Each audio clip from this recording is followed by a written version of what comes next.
saka rinodiwa naMwari. Ndikakanganisira munhu wenyama anondibatira demo asi imishe mune rudo, kanganika ndinotyora mutemo.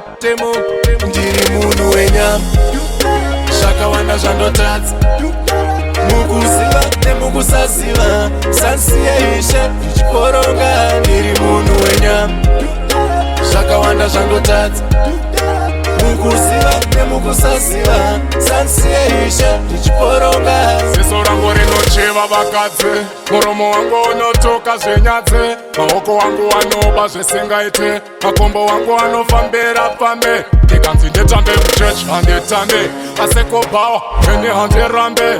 Ndinoshora chipasta ndechipfeka chirasta, timoni dai makasta. Mungagotadza nei makamubvisa Rikioni, mungagokundwa nei makamukunda Satani. Ndinoda kupinda umambo hwedenga, saka ndakadai musandirega. Ndichiramba ndichituka, ndichinyeya, ndichichiva, ndichiroya, ndichiponda, ndichiromba, pasina mhosva ndichingopomera. Ndiri munhu wenyama, zvakawanda zvandotadza mukuziva nemukusaziva, sansiye ishe ndichikoronga. Ndiri munhu wenyama, zvakawanda zvandotadza mukuziva nemukusaziva, sansiye ishe ndichikoronga. Ndikakanganisira munhu wenyama anondibatira demo asi imishe mune rudo, kanganika ndinotyora mutemo.